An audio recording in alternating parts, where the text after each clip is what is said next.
To be here with everybody today with Tino Alexa at Your Backup Plan. And we have a very special app that's been created just recently. So I'd like to share that with everyone as well. If we have an app that puts your whole life together in one place. So I call myself an emergency preparedness coach. And there's nothing like being prepared for any sort of circumstance or obstacle that gets in our way. And believe me, there are lots of them in our lives. So we have a blog on our website, yourbackupPlan.ca, as well as we have a YouTube page, Facebook, and Instagram. And we go live with our broadcast every week on Thursday at 6 p.m. Pacific Standard Time. And for anyone else, we have a podcast, so you can listen to it while you're driving in the car, while you're exercising or walking or hiking or sitting around, especially now with COVID, right? So our podcasts come out on Tuesdays at 6 p.m. And there are actually 6 different carriers that carry the podcast. I can never think of what that word is. Sorry about that. But yeah, we had a great week this week talking to Shannon. She has a real life story about, she's just a young girl who has a mom and a dad who were divorced, and her dad passed away 6 years ago, and her mom passed away, I believe 8 months later. So within that year, they both had gone. And her story is about telling us about what it was like to be a young person, busy with kids, having to, work as well as look after children. And she was paying rent, and her dad passed away suddenly by a heart attack, and created a lot of a different scenario, let's put it that way, for poor Shannon. She couldn't find any documents. She couldn't find the will. It took her almost 2 weeks to find the will. And she tells us the story about finding the will under a bunch of papers and brochures and newspapers. So it wasn't even in the safe, and it wasn't in a filing cabinet. So if anyone's listening out there, please make sure that you also, when you do have your will, people need to know where it is. So that's really important, that the location has been given to somebody who can look after that paperwork for you. So we talked about that. We talked about the different obstacles that her dad had in his life. He had a business which she then had to close, and then she had to close all the business out, pay all the income tax, and within the next day of his passing, she had to go into his work and sit down with employees that she had never known before, and those employees had young families as well. So that was a very, very tough job to do when you get thrown into something like that and you're not aware of all that paperwork, all the employee, all the details about the business. And she just got put into that within overnight. He had 2 trucks, and that was also very difficult to look after and get organized, trying to get all of that paperwork completed. It took her quite a long time to do that and change the ownership, because it was business owned as well as himself. He had a new wife from China, from another country. And that caused a lot of issues because he had just married her and she hadn't come over yet with her paperwork. So it was legal. It was a legal marriage, but there was a lot of difficulty around all of that as well. That's pretty complicated, I'd say. Knowing where his accounts are, she's still not sure. It's 6 years later, and she's still not sure if they have all of the accounts for him, if they have all his personal accounts, if they are missing any investments. They didn't know if he had any life insurance, and they don't know if they're missing any of that as well. You can only check so much, and pretty soon it comes to a point where it might be somewhere. And that's really what we talked about in many of the different podcasts the last month, was that there's a lot of unclaimed money in Canada and United States and in the UK. I'm sure every country does.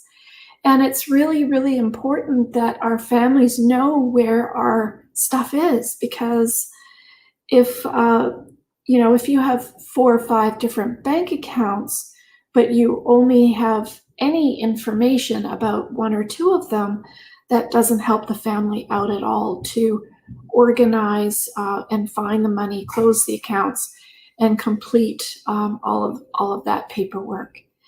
They couldn't find their will and the paperwork with the father, so she had said that it took her about 2 weeks to find his will.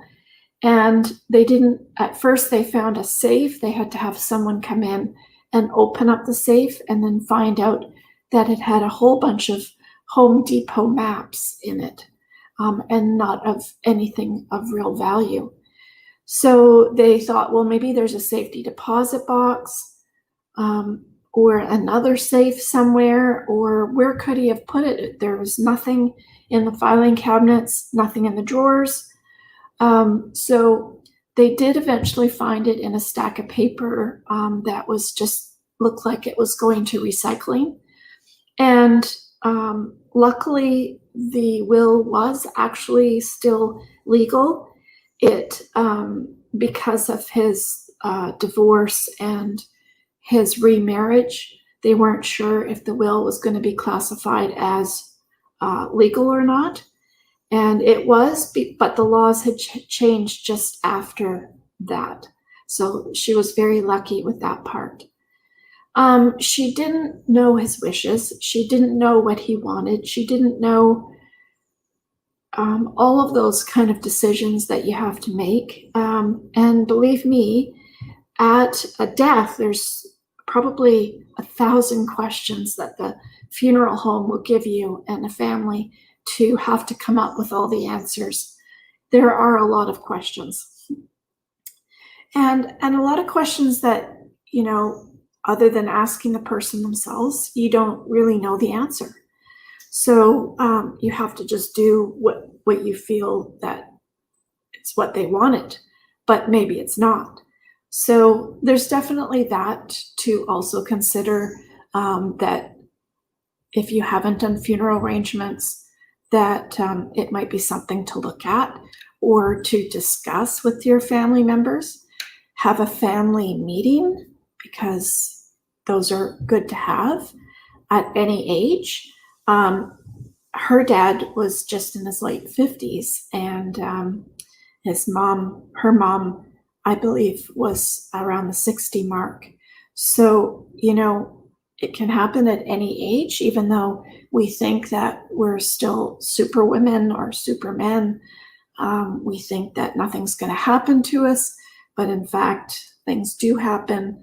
And these stories are for real people, real life stories that, no one else can tell but the people that's gone through them. So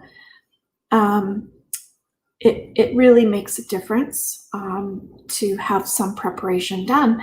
But on the other hand, if you have some preparation done, but no one knows where the documents are, it's not going to help you either, because the family doesn't know if there is a funeral arrangements made, because there's no documentation for that. So that's also a good thing to consider if you do make the arrangements, to also let the family members know where those documents are. And of course, if you completed your backup plan app, that part would also be in the program for you to put in. So she didn't know if he had any life insurance. So that was a bit difficult that way. And she was unaware that because he didn't have any life insurance, she didn't know if he any bills that came up. It was very hard to use his money from his bank account because it all gets basically locked down for the estate, and you have to fill out and apply for any withdrawals that you make from an account. And they have to be only for specific things. So when the funeral home needs their stuff paid for, you have to be able to come up with that money. And if you don't have the life insurance to do it, then it's the family's time to kind of come together and start paying for things. There might be extra notary documents of the death certificate that you might need. That's extra costs. There's the funeral arrangements. There's any parties that you may do also, whether it's a dinner or a get together or whatever that you've chosen to do. Some people go on trips. Some people choose to take that person's ashes with them, and there's a special container that you can use for transporting on the airplanes. So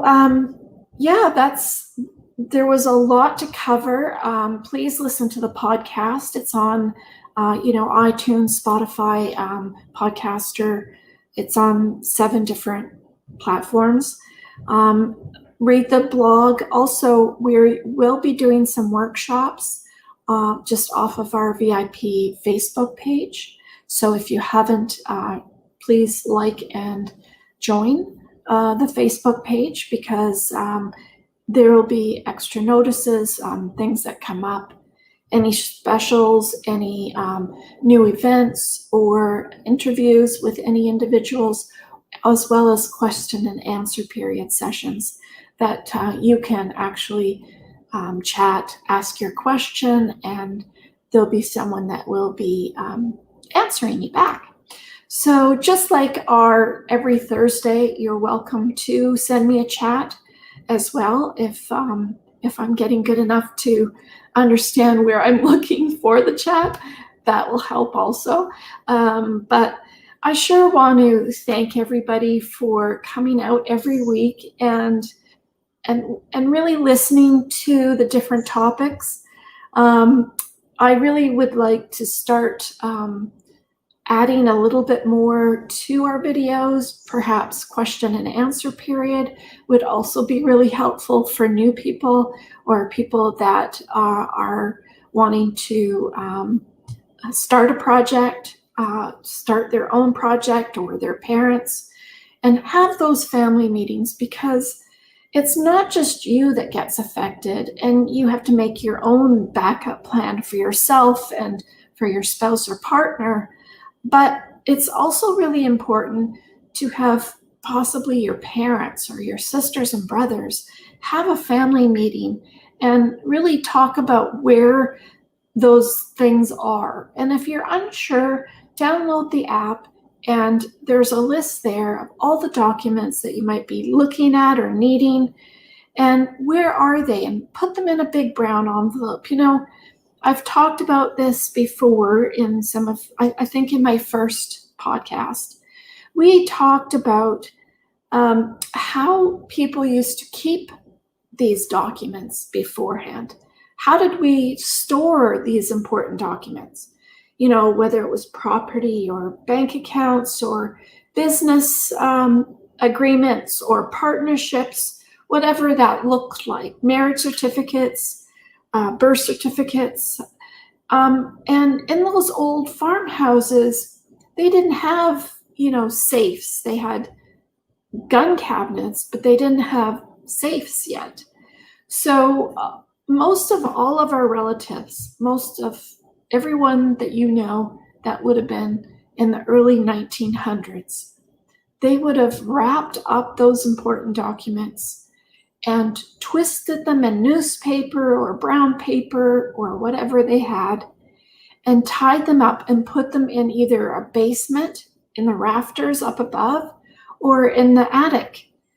And everybody kind of knew in the family where that safe spot was. But our world is so fast now. We're unaware that, we're running here and we have to get to work, and then we have to figure out where the kids are getting picked up, and is there daycare, and is there schooling, is there activities, and is there sports, and it goes on and on and on. And it's a very busy world compared to what it used to be like, where it was busy then, but it was a different kind of busy. And I think that we've gotten away from making sure that those around us, as well as ourselves, can put all these important things together, documents, accounts, information like that, in one place so that we are aware of where they are. But I have to admit that we have to be also very careful where we put the paper documents that you want to put in a safe place.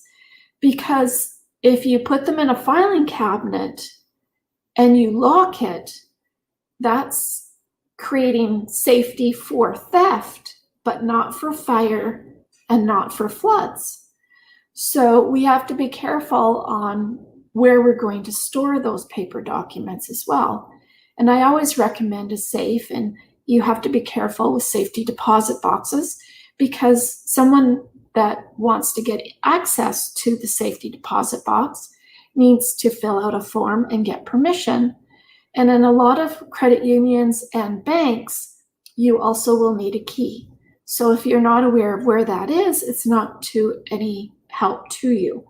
As well as having a safe, if the people that are left there don't know how to access the safe or where the safe is, perhaps.